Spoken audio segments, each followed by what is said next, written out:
So again, welcome all to ICF Orange County's session today, part one of two on ethics. And I would like to introduce to you Ann Kelly. Some of you probably know her because she was with us. There she is waving on her screen. She was with us last year and she did a presentation on improvisation and coaching, which was a fun session. And we usually have a kind of a policy that we don't have a speaker 2 years in a row. But I would say Ann's become I guess I could say we become a friend. We haven't met each other in person because she's out on the East Coast, but she and I've had a lot of dialoguing the last several months and everything, even going back to last year. And she's a great presenter. And I just want to share some of her background. She has volunteered on the ICF Ethics Education team. So we have someone who is really involved in ICF Ethics. She was on that education team, and she successfully updated their 3-hour online course to reflect the revised Code of Ethics. She serves as the final performance review examiner for a level 1 coach training organization. She graduated from the ICF's updated PCC marker assessor trainings and ACC bars training. She's created and has taught the CCE's program since 2021, which is a 20-hour ICF accredited coach training program that includes 10 hours of mentoring. She has mentored new and has recertified coaches since 2016. She has taught multiple CCE courses each year since 2014. So that's what, 9 years you've been doing that, Ann. And she's been coaching continuously since 2003. So this is your 20th anniversary. Thank you for joining us, for these 20 years of doing that. And she served 10 years as a volunteer for the ICF Metro DC chapter, including 3 years as the chapter's group mentor coach. And she has 30 plus years experience as a certified trainer and facilitator of adult learning. And finally, she lives and works in beautiful Frederick, Maryland, with a fabulous husband, garden, and one good dog out of 2. I love that you said that, one good dog out of 2. And I must apologize. I have a dog here. Hopefully Sahara is not going to bark too much, but I will mute myself. And I will now turn this over to you, my dear friend, Ann, as you present this session on ethics. Thank you so much, Daryl. I almost hoped you had that printed because you've got to show them the dogs, but I didn't print it either. Show the dogs. So see if they can guess the good and the bad. Who's good and who's bad in that picture? I'll give you a hint. One is a half beagle. They're both too cute. They are. They are too cute. Thank you, Daryl, because they're both getting their teeth cleaned right now. Oh my, yeah. Yeah, so I miss them, and I'll be missing $3,000 later on. So everybody go out and adopt a dog.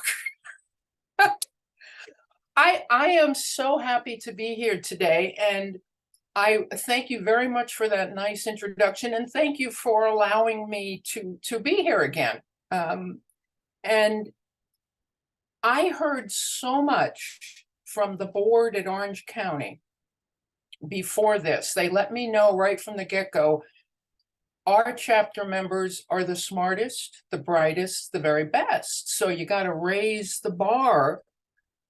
And I've been thinking about it, and really their comments were just overwhelming and effusive about each of you. So I decided to take the quiz I do at the end of 3 hours. So it'll be next week. Next Tuesday will be another 90 minutes of ethics. Put together with today gives you 3 hours. 90 today, 90 minutes next Tuesday. If you do both, you got your 3 hours. But I'm going to go ahead right now and take the quiz I usually do at the end and move it up to now. How's that sound? Everybody up for the quiz? Yes, I'm having fun. So this is what I want to do. We're going to look in a moment at the minimum skill requirements on the ICF website. I know that you all have spent a lot of time looking at those because you're as geeky as I am. But I want to talk a little bit about where ethics falls. Ethics is one of 2 competencies that make up the foundation of the competencies. Who knows the other competency? So ethics is the first. What's number 2? What's the second competency? I give bonus points, by the way. They're worthless, but I give them 7,000 bonus points. What's the second competency?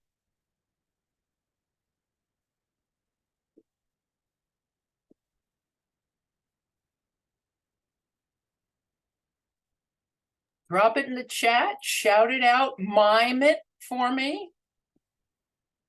Remember, she said we're all really smart chapters, so someone has to have this answer. It's because their heads are full of ethics. Let's see. Standards, actually, the second competency, which is the brand new competency, embodies a coaching mindset. So the foundation, and I hope that you will see in the next half hour or so that the word foundation is very much applicable. It's not a word used loosely. Ethics and embodies a coaching mindset are the foundation of coaching. I'm going to show you a little bit later that if I don't get ethics as an ICF coach, I miss 6 of the competencies. Let me say that again. If I don't do ethics right as an ICF coach, and let's say I submit a recording to be assessed, 6 of the 8 competencies will be missing. I'm going to show you that on the ICF website in a moment. But now that I have everyone's attention, Daryl, I told you, if we don't get those looks, I'm not doing it right. We do have one question in the chat room really quickly, if I may just. What's the third competency? Greta asks. 1, this is great. Okay, let's see. So 1 is ethics, 2 is embodies a coaching mindset. I was thinking of this last night. 3 is establish and maintain agreements. I love that question. Notice that establish and maintain agreements, which we'll do in 2 weeks, comes before trust and safety. I was thinking of this. This is what I think about. And I thought, that's interesting. But then I thought, if someone came to me with an agreement to sign, hi, sign this agreement. I have to have that agreement in front of me before I give you my trust. It just makes sense. I need to have that agreement. So I need the ethics. I need to know your mindset's right. I want to see that agreement, whether it's written or it's the agreement in action. Then I may give you my trust. See how they line up? See how trust is impossible as we back up through the other competencies to ethics. That was a great question. That was Greta. Thank you. And that's the 3rd session in a couple of weeks, 2 weeks. We'll talk about coaching agreements. So minimum skills requirements.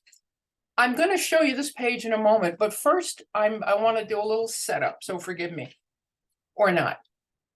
If you are a trainer, a mentor, an evaluator, or an ICF assessor, which I am not, I do not assess recordings for the ICF.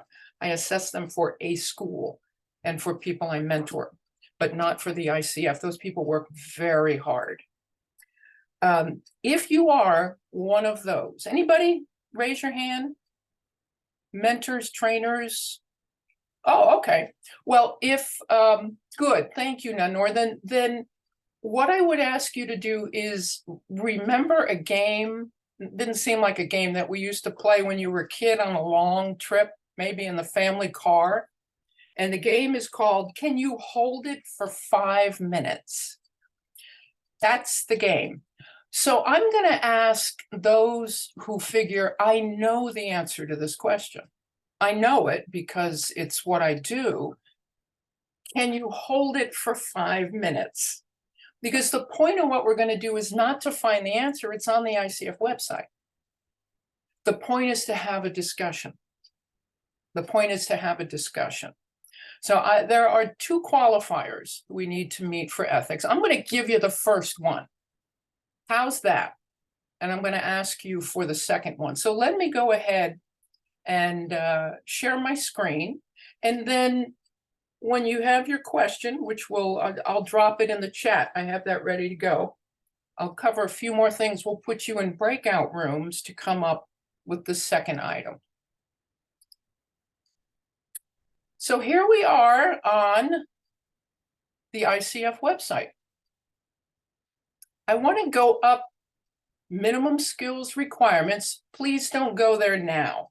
Stay with me for now, please. But I want to read this. What are minimum skill requirements? Why should I care?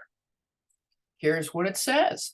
This page includes information on what the ICF assessors evaluate in relation to each ICF core competency when reviewing a recorded coaching session. Okay, well, that's good, but I don't plan to turn in any recordings. So is this important? Well, yeah, if I were mentoring you, I'd say yes. These are so important that we're trained to listen for them, recognize them, and give feedback. More of this, more of this. So yeah, they're important. Below are the minimum skill requirements based on the 8 competencies. They're designed to support coaches in professional development and growth and include the specific criteria and skills used to assess performance evaluations at each credential level. Right here in black and white and orange on the website, the specific criteria and skills are listed here. So let's go down. I mentioned that ethics are one of 2 competencies that form the foundation. So there are 2 qualifiers that an assessor listens for when listening for ethics. Here's the first one in blue. Here's the first one in blue. An applicant must demonstrate alignment with the ICF Code of Ethics in the performance evaluation. An applicant who commits a clear violation of the ICF Code of Ethics within a performance evaluation, a recording, would not pass this competency and would be denied a credential. Okay, well, now you really have my attention. Fine. Let me go up to the paragraph before that, though, and listen to this part, because this blows my mind. Familiarity with the ICF Code of Ethics and its application is required for all levels of coaching. Yeah, sure, ACC, PCC, MCC. Yes, we all must be ethical. And the standard for demonstrating a strong ethical understanding of coaching is similar for an ICF credential at any level, ACC, PCC, MCC. Okay, hold on, wait a minute. You telling me you're going to evaluate me and an MCC on the same level when it comes to ethics? Pretty much. Pretty much. That's what it says here. It's similar. It's similar across the board. That's not true for any of the other competencies, only for ethics. So what I'd like you to do now, there's one more qualifier. I'm going to ask you what you think the other one is.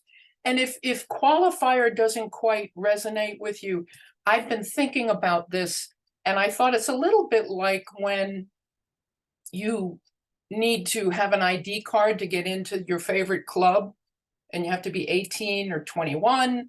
And I know nobody ever got an ID card from somebody else. So when you had that ID card and you were 18 or 21, you qualified to get in.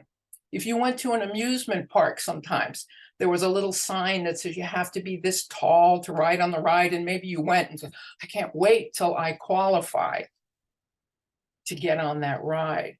It's as close to black and white as you can get. You're either this tall or you're either 21 or you're not.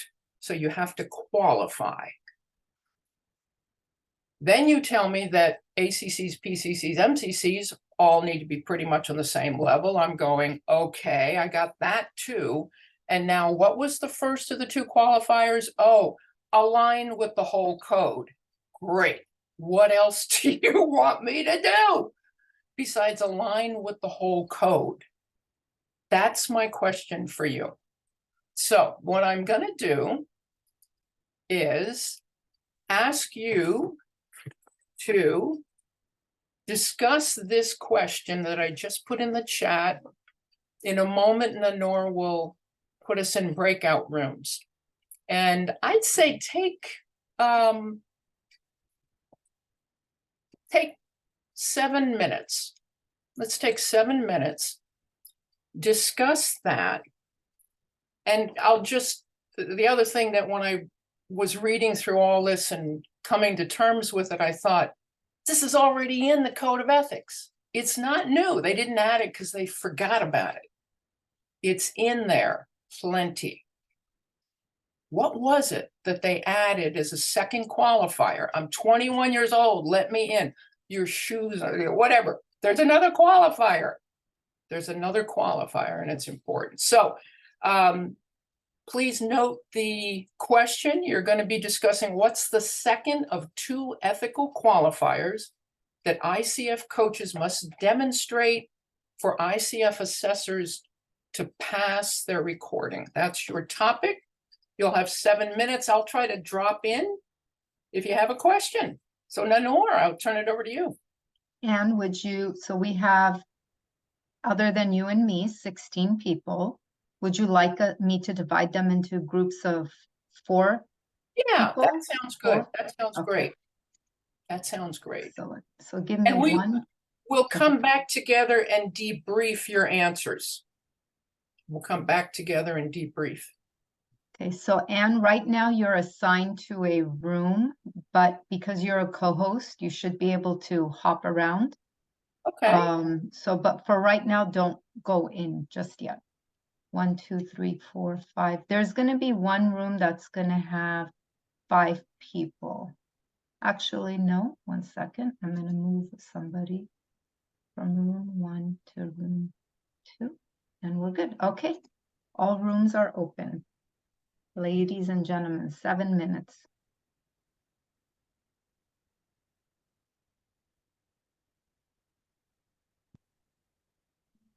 One, two, three, four. 1, 2, 3, 4. 1, 2, 3, 4. Yeah. So I click not now, Nanor? It says join or not now. Should I click not now? Or So click join, and Okay. I'll join room 2 and see if I can. How can I support you? Just in case you can't leave the room. You want me to come in like 2 minutes? Oh, so when I leave that room, I come back to you. Yeah. You Let me should. try that. My worry is if you can't leave. That's my only concern. They'll be stuck with me. Okay. And good. that's fine. So I wrote down they started at 2 my time, 2:28 and 2:21. They'll go till 28 past the hour. Okay, perfect. Great. All right. Thank you, Nanor. I'm off. You're welcome. Okay, have fun.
I can't hear you.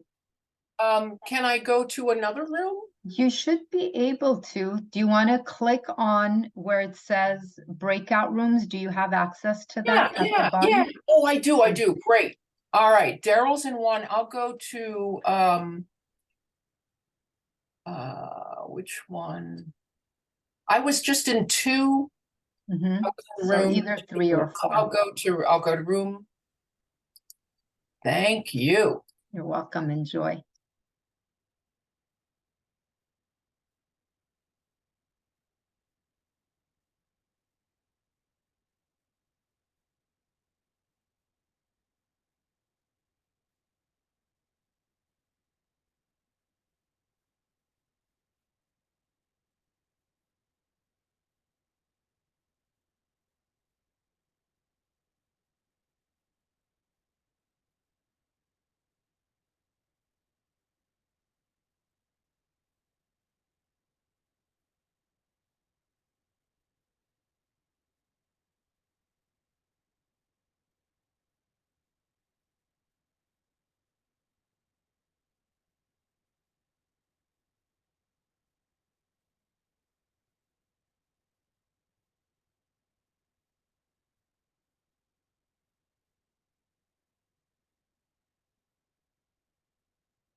And I'll pop into number 3. Perfect. And that'll be 2 more minutes left. So Great.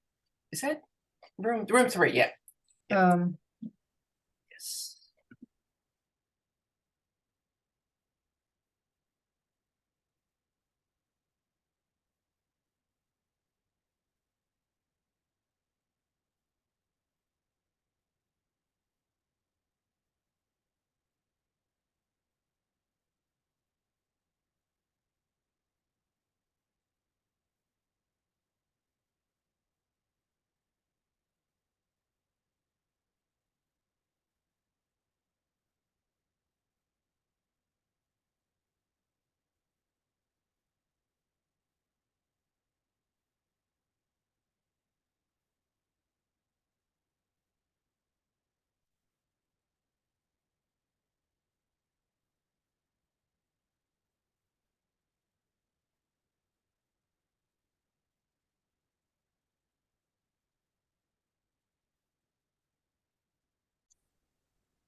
Okay. Thank you all for that. And I want to honor your trying in the midst of confusion, because that was a word I heard in the 3 groups I visited. I'm confused. And I don't know if it was much comfort, but I mentioned that's very, very good in ethics. It's not easy. The name of the module is Ethics Isn't Easy. Because if it was black and white, it'd be very simple. So the confusion is to be celebrated. Let's look at the answer. And then I'd like to talk about why it's the answer. I'd like to hear you talk about that. So let me share my screen. All right. So we've already talked about number 1, align with the code of ethics. Gets me, that's my ID card in. The other is, and let me know if anyone in your group had this, an applicant must also remain consistently in the role of coach. What do you think about that? Think about it. Let me read a little bit more. Did anyone in the groups have that? Remain consistently in the role of coach. Okay, great learning. Yay. Yay. This is what assessors are listening for. So let's read a little bit more about what in the world are you listening for me to remain consistently in the role of coach. I'm going to read this. An applicant must also remain consistently in the role of coach within the performance evaluation. This includes demonstrating a knowledge of the coaching conversation that is focused on inquiry and exploration, and a focus based on present and future issues.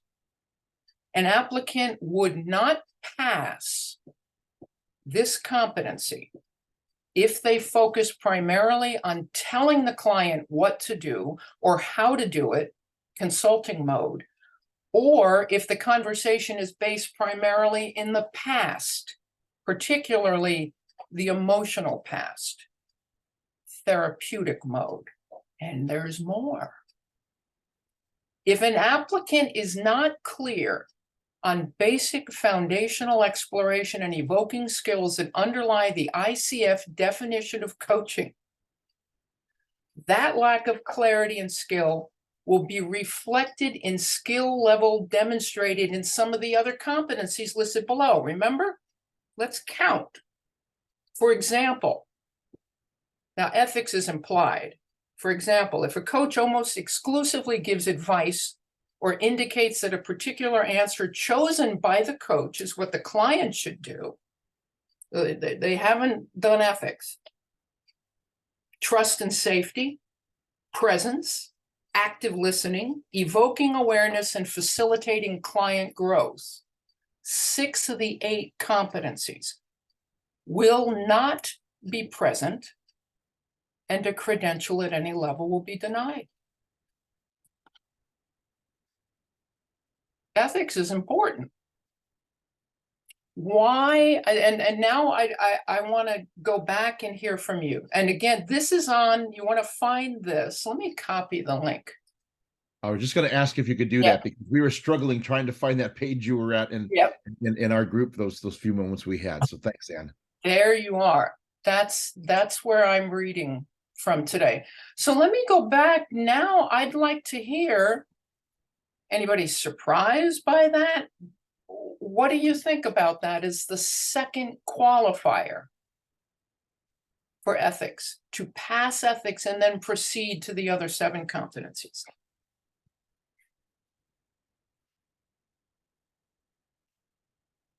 Yes, Retta.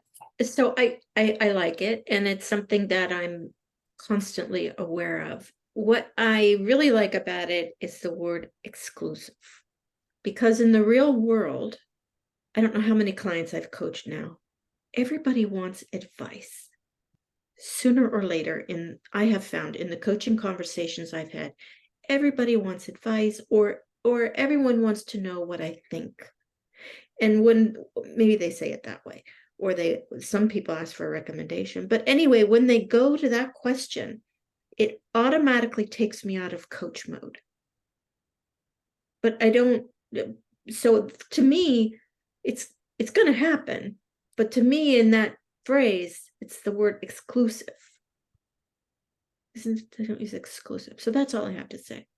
Thank you. Thank you. I'd love to hear from at least 5 more folks. Why pull that out? Why emphasize that? Why add that second qualifier? What was going through the minds of the folks who wrote that? What do you think?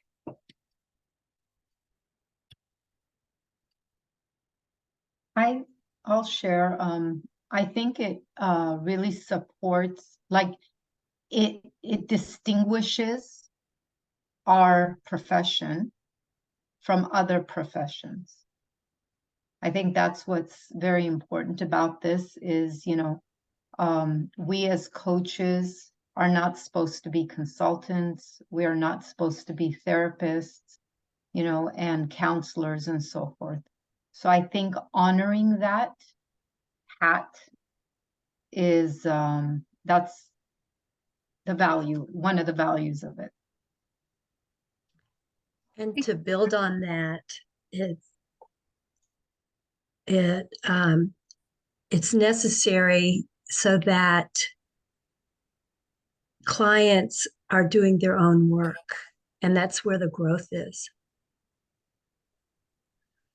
I was just going to add, if you're going to be sending this in to be evaluated, that says to me that you're either a new coach or you're maybe applying for your PCC or MCC. And so without those two foundations being really solid, you have a greater potential to veer off into places that you shouldn't as a newer coach. And I was going to say, and I apologize if this was answered. I was looking at the website, so bad on me for doing that. But I think it's that whole thing of really trust. I mean, we've gotten this agreement with them that, hey, this is what I'm doing. My role is coach. Your role is client. It's like what Nenor said. I'm not consultant. I'm not therapist. I'm not an advice giver. And I think it just, when you cross that boundary, all of a sudden, you become a different person, a different your role changes. And again, it's violating that trust. I mean, and I think that's really the main thing is and they always say, if you violate that trust, I mean, if all of a sudden you're getting in that mindset and now a client tells another person, oh, go see Daryl because he gives really great advice, and it's like, uh-oh, what have I done? So I think it really goes back to that whole thing and what ethics is all about. Stay in your lane, don't go into the other lane. Yeah, what I like about that, Daryl, is or just building on everything that everybody said so far. There's many coaching schools, many schools of coaching thought and methodology, and CTI is one. I did not attend CTI, but I like their framing of the client is creative, resourceful, and whole. And if we keep that at the base, that will create the trust that you're talking to. That will be one way to create trust. So we trust them already. We already know that they're creative, resourceful, and whole. And our role is to hold, to be the container so that they can bring their brilliance and their what they really need for themselves forward. Yes, in order to build capability in our clients, we have to be able to restrain ourselves and say, I may have ideas, but I'd like to hear yours. And say, draw them out, help them practice that. What else? I think it's super brilliant that they were able to look at that and go, look, out of the 8, 6 of them will not be hit if you are not coming from a place of ethics and values. It was such a brilliant way to look at it and be like, look, this is a true foundation for you as a coach and really just standing in that space. So that one in itself was like, I was like, wow, that's brilliant. And that you pointed that out was even more brilliant. So I appreciated that as well. So thank you. I would like to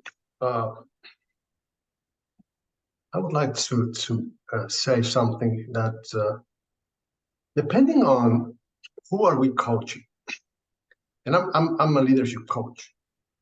So if I'm coaching someone who is moving into a leadership position for the first time versus someone who is in a C-suite and has been a coach, or has been a leader for 10, 20 years, the needs that the client brings to the conversation may be very different. Someone who is a leader for the first time may be expecting to learn not just how to change behavior, but to learn some skills. And based on that want, they may be asking for mentoring and for training and for not just purely behavioral change or competency reinforcement. So I think that the dilemmas that we face as coaches in terms of what is going to be the line that we may need to draw to serve them in what capacity we've been serving in the past, is when these ethic dilemmas present, at least in my case, more clearly. And what hat am I willing to wear to honor them and to support them? And it's not always clear, as you said. And that's why ethics is so important. I just wanted to leave it there. Rafael, thank you. And you mentioned the magic word, hats. Has everyone heard this? I took off my coach hat, I put on my therapist hat, I took off my therapist hat, I put on my consultant hat, I took off my consultant hat, I put on my trainer hat, and the client. What is the client doing? The hats. This reminds me of a very good point. You're learning with me today, I'm learning with you today. Learn from other people about ethics, because I have some biases. We all do. I have some biases. I do not like hat taking off. People I mentor, I say, do not take your hat off. So, you know, that's a bias I have with the information that we've just seen. But there are others who brilliantly and correctly for them are able to do that. So the learning doesn't end today. The learning, there are too many people with too many skills for the learning to end. Then Nora, what would you like to add to that? I wanted to add and or say that in the past, I've hired coaches that I've specifically requested that they also consult me. And it's in our contract, because I was in a place in my life where I needed more of the teaching, especially like business development wise. And so I hired coaches that were, you know, years ahead of me to support me in that arena. But it was made clear in the contract from the beginning. And so they would put on both hats, but on purpose. And because you as the client requested that. Correct. And you both put it in writing. I have done that also. Brilliant. If, I just want to follow that thread for a moment. We're going to go to the ICF website next and look at resources. If my client wanted to file a complaint with the ICF saying Ann Kelly gave me advice, I don't know this for sure, but I think 2 weeks from today, the first thing the ICF would do is reach out to me and say, could we see your coaching agreement, please? So if my client has asked for that, and we agree to that in writing, and we both understand it's not pure coaching, I have done that. It was not pure coaching, but it was what the client wanted. Thank you. Daryl, what would you like to? Yeah, I was going to say, I heard this in one of my trainings I did a few years ago, and the trainer was an MCC, so I always kind of trust an MCC's words. And he had said what he called a coach wraparound, where in other words, you might say, you know, I'm hearing what you're saying in a similar situation, someone has done this, or, you know, and then, but then coming back to make it back into coaching. So how do you feel about how that was done with this person? You know, so coming back to that coaching mindset, because I mean, I've had lots of clients too that, you know, there's that time where they want advice and it's like, they know I'm not giving advice, but what I'll do is kind of say, well, I had a similar situation with this. How does that work with you? You know, because, and again, it's giving them the power to say, oh, that was a horrible thing what that person did, or, ooh, that's something to consider. Because again, and I like that idea of the coach wraparound. So it's like going back to the coaching to keep it in there. But I'm looking forward to this coaching agreement thing, because, you know, if I do have a client in the future who says, I understand coaching is you just asking questions, but what if I want to have some of that kind of advice giving to, as long as it's in the agreement, I think that's probably good. Not that I don't want to be giving advice, but if that's something that they're asking for, you know, maybe reevaluate that midpoint in the coaching process and say, you know, 3 sessions into it and say, you know, this wasn't in the agreement. Should we re-look at this agreement and see if that's where you're heading to? Or the other thing that I do often is, maybe I'm not your coach. Maybe you need to find someone else. Maybe you need a therapist, you know? So anyway, that's just kind of my thoughts on that. Thank you. Thank you, Daryl. I want to add on to that, and then we'll look at some resources on the ICF website. There's so much to this topic. We'll look at some today. If you come back next week, we'll look at more resources. And then I have a scenario at the end. We'll actually apply. How would I handle that scenario? But Daryl, you gave me the chance to mention one of the individuals working on the ethics education team a couple years ago with me. It was a big team, international, was Michael Marks, and he had a large role in updating the code of ethics. And I asked him, been teaching ethics, but I was new and volunteering there. And I had two questions. I said, can I present on ethics? I don't know a lot. And he said, yes, we need to be talking about this more. So I thought, good. Okay, so there's somebody who's got a bazillion years in ethics saying, yes, go talk about ethics. So I said, help me, give me a couple nuggets. I like nuggets. So here's one set of nuggets that Michael gave me. There are 3 leading causes of ethical violations, said Michael Marks, who'd been on the ethics team at that point, at least 10 years. 3 major reasons. Are you ready? Write them down. 1, 2, 3. 3 major reasons. Number 1, no coaching agreement.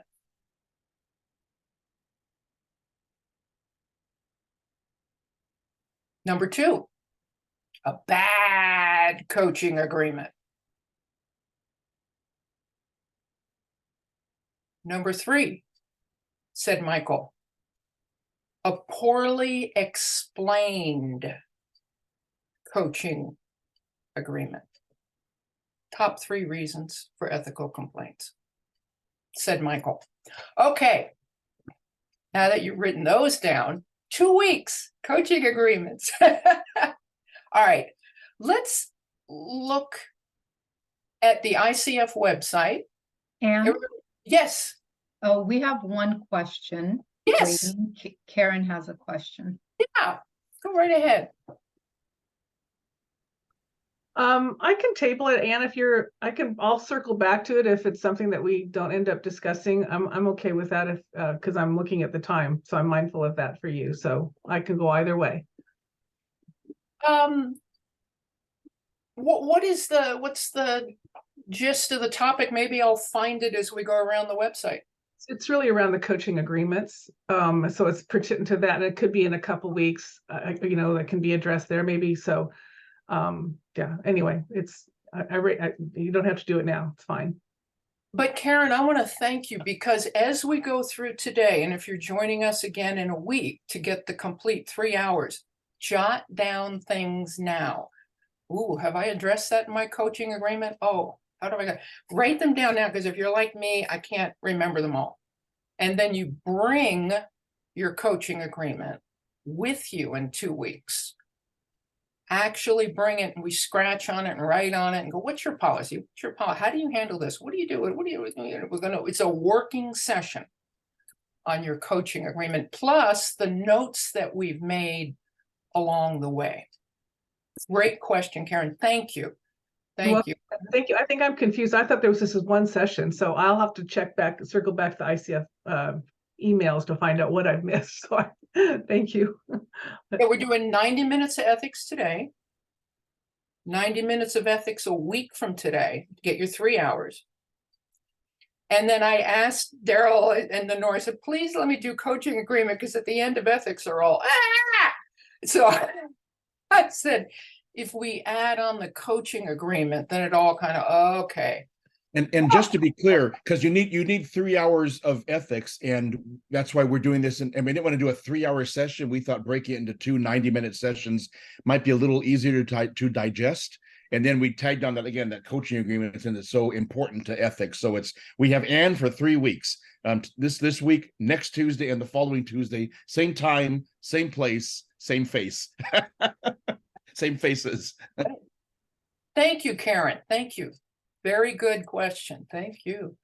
I'll show us, we'll take like about a 15, 20-minute tour of the ICF website, and then I want to show you a scenario. And we'll discuss that as a group. It has, that will be what we'll do. And then we'll close with your takeaways from today. So as those become apparent, jot those down. We'll close with your takeaways. All righty. Ethics resources. So,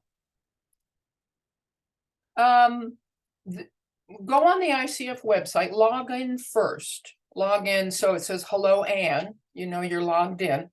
And just type ethics in the search bar right here. One of the sheets that you'll come to is this ethics resource page, which I love, particularly for classes like this. Some of you are aware of these. Some of these have been updated, and I'd like to go through them with you. The ICF Ethics Assist line. So you might want to jot down, you can always find it, but here are the email address and phone number that you would reach out to if you have a specific ethical question. The email is ethics@coachingfederation.org. ethics@coachingfederation.org. The phone number, I believe, is the main number to the ICF, 859-226-4245. 859-226-4245. I believe that's the main line at the ICF. The folks who answer the phone at the ICF are trained, this is my understanding, and it worked for me twice, two out of two, so 100% of the time. They are trained that when someone calls and says, I have an ethical thing I'd like to talk to somebody about, they don't answer it, but they know who to refer you to. So you can reach out by phone, you can reach out by email. I'll tell you briefly about two experiences I had. One is working with a sponsor, anybody working, with a sponsor who pays the bill, then you have your client, and then you have the coach, and then on top of that's a prime. But some of us work with an organization that pays the bills for individuals to receive coaching. So I just have to wait for my brain to wake up on that. Oh, I called the ethics line and I said, the organization in question that's paying the bills is requiring that my clients send me 360 assessments, that they send me notes, that they send information, that I write a report on how they're doing. I evaluate how my client's doing. And that, get this, it's posted on SharePoint. And I just thought I had, I got 10 clients assigned at once, and one of them was great through the, first session. We'll do this and this, and that's great, great, great, great, great. And then I mentioned this, and they said, you're going to put my information on SharePoint? You don't think people can get on SharePoint? And I said, I do not have any information on that. It's a requirement. And they said, I'm not going to do it. And I said, I understand that, you're right. So I called the ICF and I just said, for the other 9, is this okay? Now, in that particular instance, what the ICF said, if everyone knows what's happening, it's okay. It's not ideal. It's not great, but it's okay. Because they know when they send their 360, it's being posted. They know that I have to write the report on what do they need to do and what do they need, instead of them doing the work. They know that. When they sign up for coaching, they know it, and I explain that to them. One of them said no, the other 9 stayed. But that helped me. I needed somebody I thought, this is just very strange. So I'll leave it at that one example. What I did, though, and you may do this, is I went to the organization and I said, please, let me rewrite that process. Let me rewrite it so the client writes up their notes on what they've done and what they want to do. Couldn't help the storage of records, but I could get, and they did, they reshaped that, and then the client wrote their reports, yay, instead of me, which puts me in all sorts of ethical quandaries and confidentiality. So we can do that. We can reach out to others and say, I have a better, more ethical way to do this. Would you be interested in that? And they were. So that's a great resource. I encourage you to reach out if you have a question and you'd like an answer. I'm not going to look at all of these. The Code of Ethics overview is next. I just want to click here. If you haven't been here, this was a big part of the new class. So those of you that may have taken the 3-hour ICF course online that we updated in 2021 may have seen these videos. They're fabulous. They're fabulous. And again, I mentioned that the team that worked on this was very international, diverse, lots of experienced voices. So the videos are just a joy to watch and learn from. So I just want to show you that they are there. What else? Oh, I tell you what I'd like to do now, if you don't mind, I won't stop share, I'll keep going, but Nanor and Daryl, if individuals who are joining have brought with them a topic, this is a good spot. I'd like to start highlighting some of theirs. So let me ask, if you went through your code of ethics ahead of time and selected, we'll just say one, since we have a group of 20, what one topic did you choose and you would like to focus on today and maybe even in the next class? And I'll use your topics to highlight these resources. So go ahead and drop in the chat right now. Hey, I was really interested in standard number 7, records management. Hey, I was really interested in standard number 8, or the pledge, or the definitions. Drop those in the chat, and then Nanor and Daryl, just let me know when you have maybe, let's say, 1, 2, or 3 that are of interest. In the meantime, I'll continue on here, just a little tour. The ethics community practice. I want to highlight this. This is a great place if you or a colleague are totaling up your 40 hours of continuing education and you go, drat, I'm 1, 2, 3, 4 hours short. I need some core competency credits.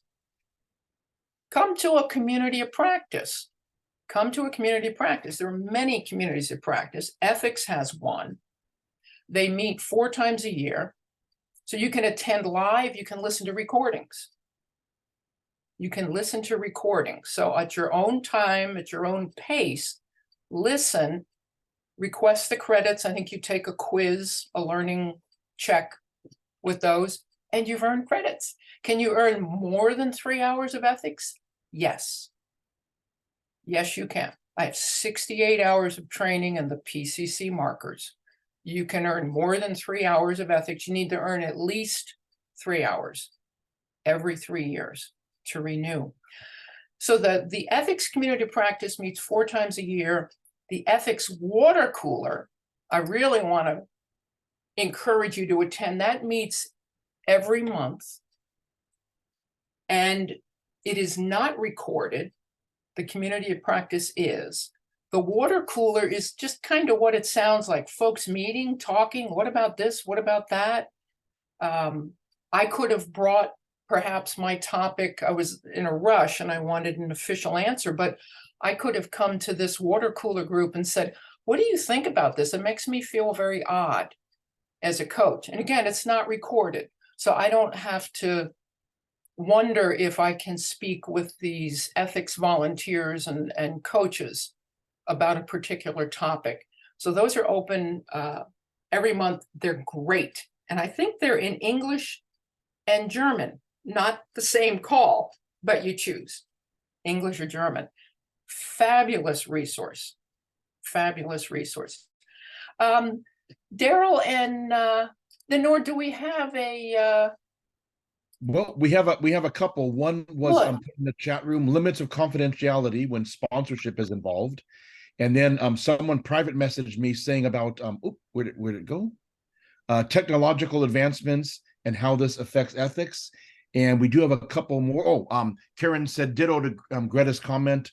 And then number 25, we have Catherine saying number 25. So looks like we have two for the confidentiality in sponsor, and especially in sponsorships, and is involved.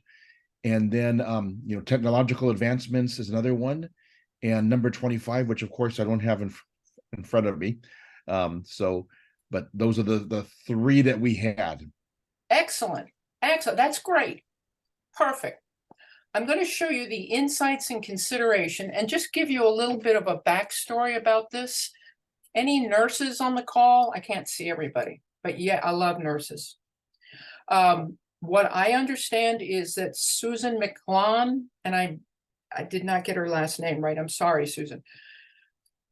When the code was written, Susan was a nurse, and she'd been on the Ethical Conduct Review Board for a long time. She said, we need more information. You can't just have that standard, like 25 we're going to look at in a moment. That's not enough. We need more. In nursing, we use something called interpretive statements. You don't just say, give them a shot. You say, open a sterile vial, check that it's this, look at the date, ask their birth date, take the thing from it's all of the steps that go along. So they did that. They had the interpretive statements. Those have morphed now into insights and considerations. So each of you that brought a topic today, we're going to go here, and I encourage you to go here and look up your topic. This is all of the extra good information that you can get. Independent Review Board prepared this for ICF professionals. Thank you. So let's go there. Insights and considerations. And yes, may I really quick, can you remind me how you got here again? I can put. I can't find the ethics section there. When I first start, I go to this search bar here, and I just search bar. Ethics. Got it. Okay. Now, this one, though, I can put this in the chat. Perfect. Thank you. Absolutely.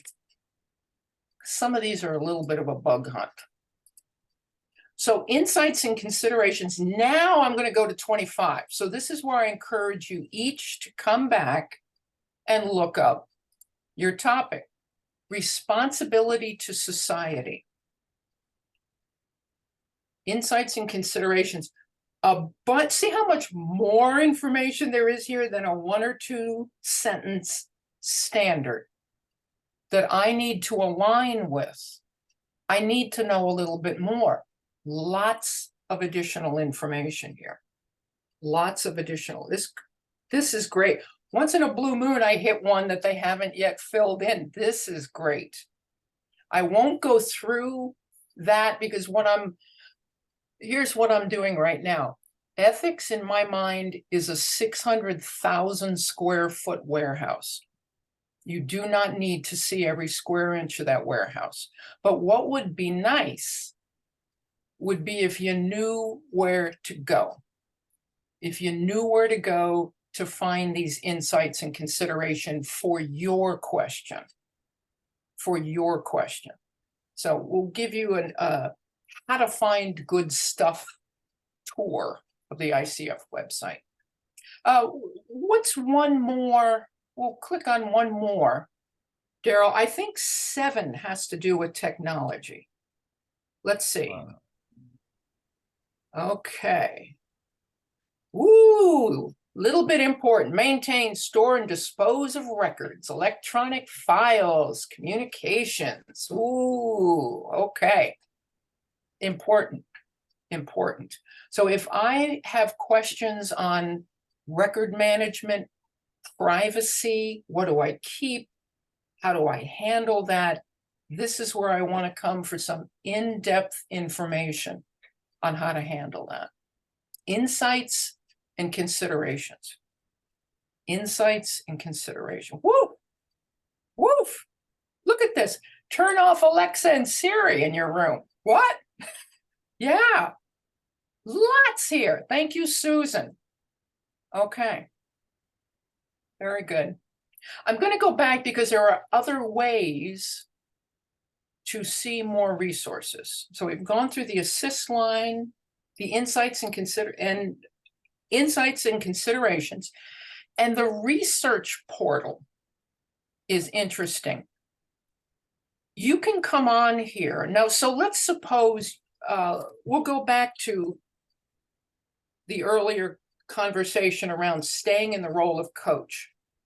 But you think, well, I have a doctorate in psychology, or I'm trained this or that, and to what extent can I do that? Or I at least would like to know more.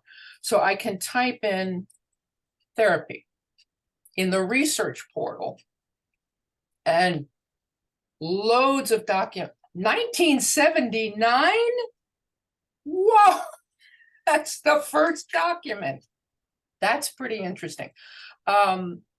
Lots and lots and lots of information. Whatever you're interested in, particularly if you'd like to read more about that topic and research, the research portal.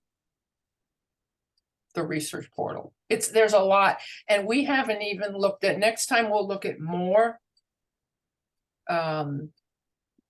resources. So let me pause there. I'll take a few questions, and then I want to bring up our scenario, and we'll kind of put this into practice and see how would you handle this ethical situation. So, but what questions do you have right now? It's not a question as much as, boy, I had no idea all this was on the ICF website. I've been on the core competencies things multiple times, and the things that you need for PCC markers and all of that. But I knew, of course, the ethics, but I didn't know all of that, all those drop-down menus, all those pages and everything. So that alone, Anne, was worth the cost of admission for today, I think, because that was important.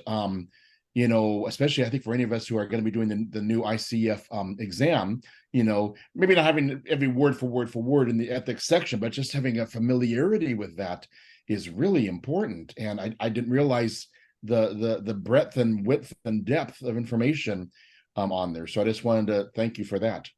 Absolutely. Thank you. And I can't take any credit for that, but every time I go on, I learn something. Every time I go on, there's a new resource. It's better. There is a lot of information on there. A lot.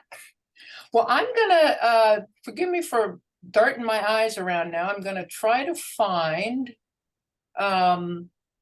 here we go. Okay, so what I'd like to do is bring up a scenario. We'll discuss this as a group for about 8, 9 minutes. And then we want to wrap up with your takeaways and turn things back over to Daryl with 5 minutes. So let me go to this scenario.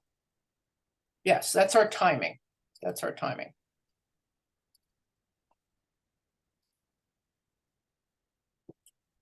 Dilemma, scenario dilemma. You are working with a potential client and find out they're part of the LGBTQ community when you see them at a pride parade with their partner. You, the coach, have a fundamental religious principles you follow, and this violates them. I'd encourage you to jot down the codes they have there, because I'm going to switch to another slide here in a moment. The standards that relate to this are 8, 9, 11, 17, and 25. 8, 9, 11, 17, and 25. So first of all, a lot of us are at the pride parades, okay? So rather than say, oh, well, this one's easy, I have no problem. Great. Now, I have a little job for you. I would like you to take this scenario and change it until it violates your values? How would you, where would you, when would you, under what circumstances would you see, they call this a potential client, and think, no, no, do that now. Do that now. What would be going on for you to feel that your fundamental principles would be violated to work with a client? It's not at the Pride Parade, fine. Where are they? Who is that client? Who is that client?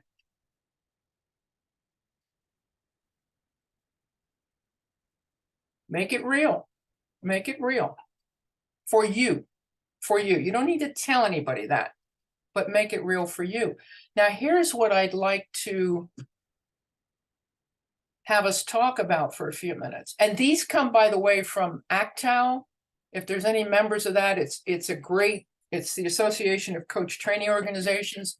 Coaches who are not involved in training are eligible to join. They have great conferences, great information.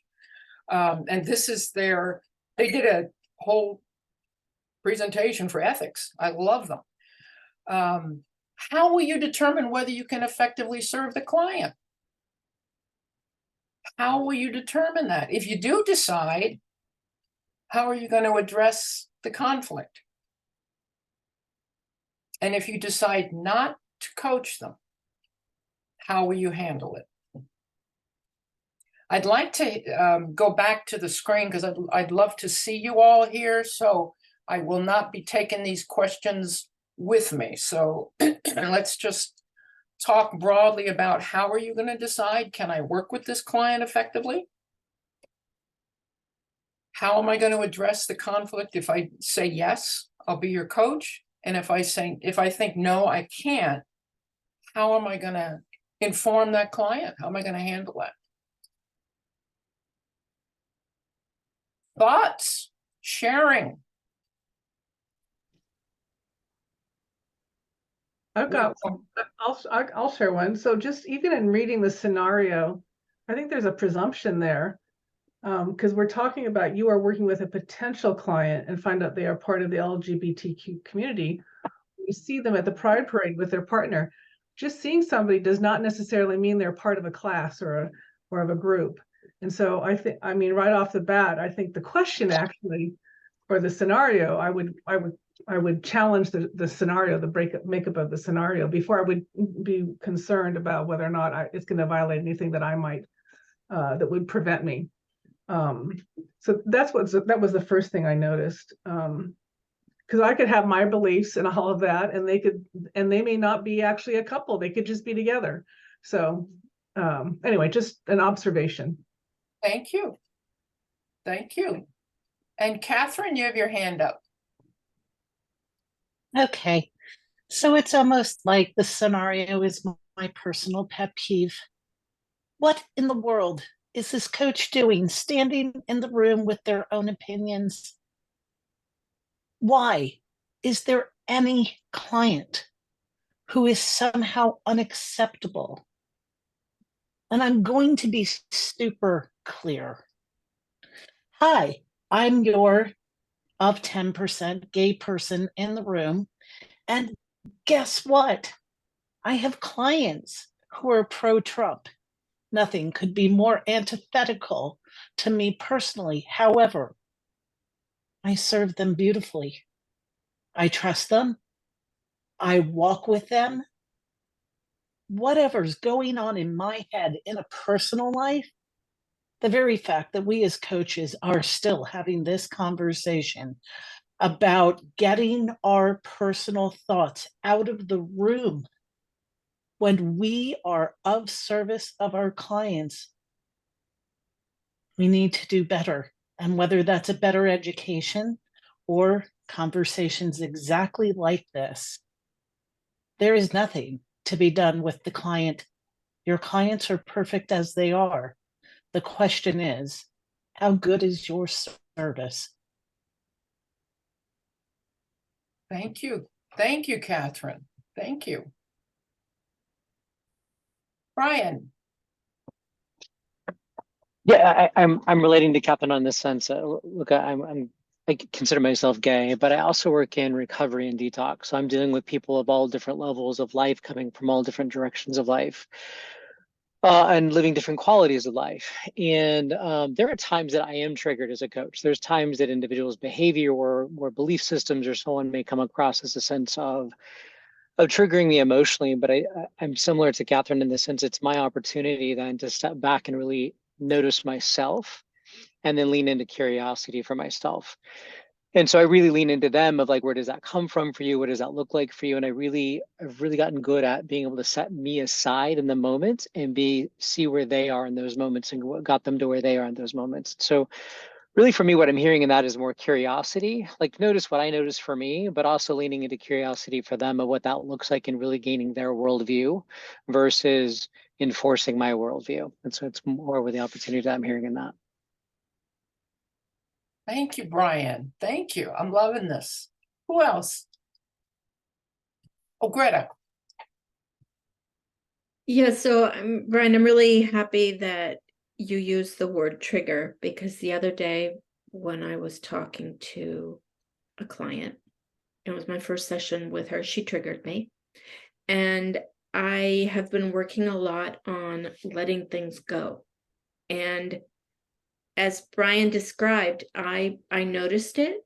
I noticed it in me, and I noticed it. And for me, that, I'm a human, and I let it go. And then I continued to coach her, and I thought that I coached her well.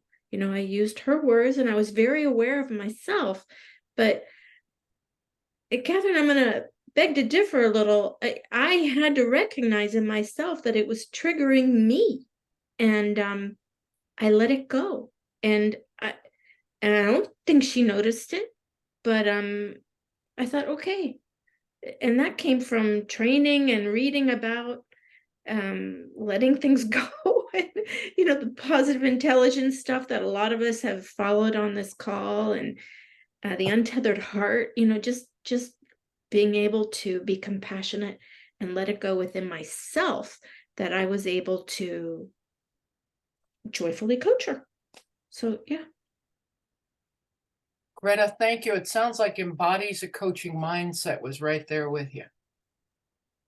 Yeah, I think so. Yeah.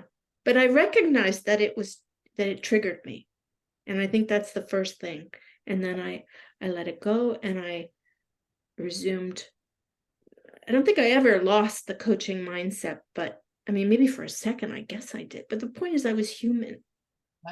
Yeah. I want to say, Nora has her hand up, but I just want to say something really quickly. What's so great about doing these kind of scenarios and things is it helps us when we encounter those kind of situations going forward, right? The more we think about this, whether it's politics, whether it's gender issues, whether it's religious issues, whether it's whatever, what food you like. I mean, we all have those things, and to be aware of that now, and to go through that now and to do that work so that we know what our role is as coaches. I think it's really crucial because, all of us are going to get probably triggered. We're going to hear something from one of our clients that just going to make us, and especially with these Zoom calls, might even turn red in the face. And you got to be mindful of those kind of things. Keep that, embodying that coaching mindset is so crucial, because we all have opinions. Of course, we're humans, but that's not serving the purpose of our clients. So I think these, being able to think about this now rather than when it happens, because it's going to happen, is so crucial. So thanks for bringing this. And then Nora had her hand up first, I believe. Thank you. And Nora, I think yours will be the last comment we get to, because I want to do a little closeout and have 5 minutes for the chapter as well. So apologies on that. Come back in a week. It will be very similar. We'll go through some more. I probably need less than 5 minutes. I can probably just use maybe 2 minutes. So give you some extra time there, Anne. All right. Thank you. Nora. And since this is the last, I'd like to give my turn to either, I saw Karen, Raphael, or Stephanie, I think, raise their hand as well. So if one of you guys want to jump in, I'd rather you speak. Stephanie, go for it. Hi, so thank you so much. The question came up, how would you turn down a potential client if you did disagree with them?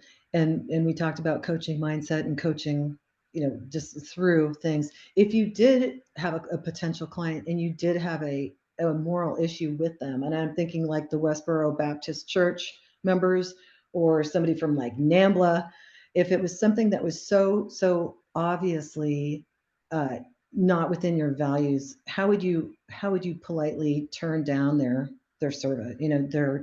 How would you turn down coaching them?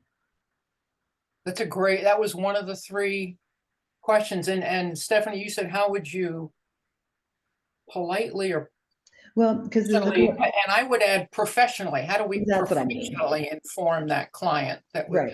I'd like to hear from folks. How would you do that? I'm interested in the words you'd use, and I'm interested in the mechanism. Would you email them? Would you phone them? Would you Zoom with them? I'm sorry I can't work with you, or I'm not sorry, or we can't work together because. And with that, I'm also curious if Catherine would even do that. Or would there never be a scenario that she wouldn't? It's easy. If it's NABLA, that's illegal. I have recourse through legal bodies that I ethically must choose. That's taken care of. I haven't met the client I wouldn't serve. And it doesn't mean listen, I get the triggering, but this is not who I show up as. I don't show up as a person who gets triggered. And I understand that might sound ideal. I am smooth and well practiced where I am. I am invited into a world I must decipher without benefit of my bias. I commit to that and I walk in and I look for what I am told. I must believe my clients, not what I think it is. So no, I haven't met the client I wouldn't serve. And if there were irregular, like illegal things, the path is clear. Excellent. And if I had to make it up, I'd simply say, I don't think I am the coach for you. No further explanation is needed. We don't need to explain anything. Thank you. Thank you. Okay, I'm gonna move on to, I want to hear your takeaways because that's why we're here, right? What'd you learn? What are you gonna do with it? My favorite 3 closing questions. What'd you learn about yourself? What'd you learn about the situation? What are you gonna do with what you learned? Evoking awareness, facilitating growth. So I want to hear your takeaways in a moment. Before we do that, I do have a special place in my heart for Orange County. My original ACTP training was in San Diego. So I would like to offer any of you the opportunity to speak with me one-on-one. No obligation, it's complimentary. I speak with a couple of coaches a week typically, and they are the confused. They are this in search of certification, and it's confusing, and the paths and the what do I need and the mentoring and the ZZEs and what? So I am more than happy to go on the website and go through basic requirements because they're not easy. They change. A lot has changed in the last couple of years. So if you are serious about being an ICF professional, if you could use a little clarity, possibly if you're thinking of applying for the next level and you want to go, how do I decide when to do that and when to do that? I put my schedule in the chat. Please schedule some time with me. I ask that you do it today so I can get my calendar in order. But again, 30 minutes, no obligation. Just bring your questions about ICF certification is what I mostly talk about one-on-one, but anything you'd like to get into, I am more than happy to help. Please schedule that today. I look forward to speaking with any one of you. So let's wrap up. We've got about 2 minutes, so let's make use of the chat now. Please drop in the chat at least one takeaway you have from today. And if you'd like to share verbally, the time is right now. We'd like to share a takeaway, and we'll give Daryl gets the last couple minutes. Hey, wait, Miss Kelly, before we step away from that, what are your 3 things that you say at the end? What did you learn about yourself? What did you learn about the situation? What's the third one? Oh, yeah. This comes from either the 7th or 8th competency. They both have them. What did you learn about yourself? The who. Mm-hmm. What did you learn about the situation? The topic they brought. Mm-hmm. And what are you going to do with what you learned? Okay, thank you. Those come right out of the PCC markers. It's 7.2, 7.3, and 7.4. And then it shows up in competency 8 again, too. It's a great way to end a coaching session.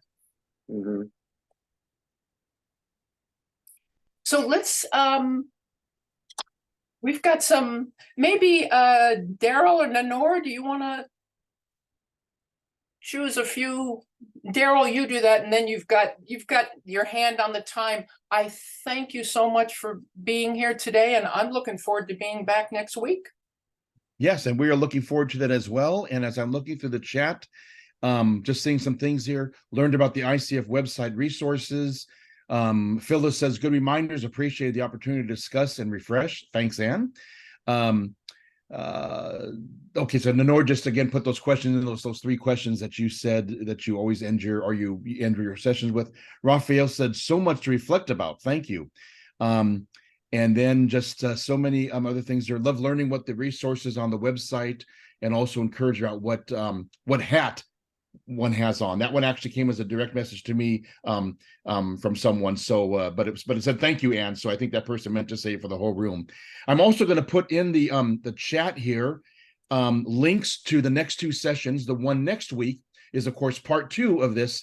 To get the full 3 hours of the CCEUs, you must attend in person, both this session and next session. You would still get 1.5 or 1.5 CCEUs for attending today.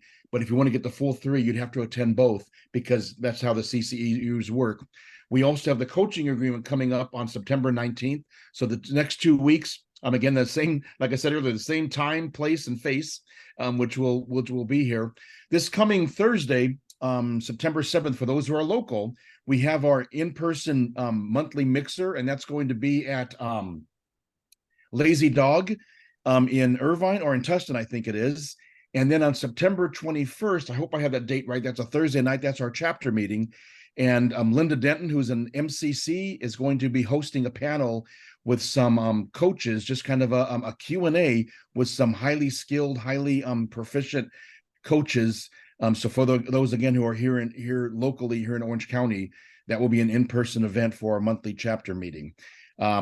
So you can look at those links I put in the chat room. Those links, again, are for the next 2 sessions with Ann, and then also just the general events page for ICF Orange County for all the events. You'll see we have things going through the rest of the year, all the way up until January of 2024, and even February. We're already plugging in things for our calendar next year, trying to get those things in people's calendars so they're aware of that. We have book clubs going on. We have our twice a month coaches supporting coaches on the 2nd and 4th Tuesday of the month.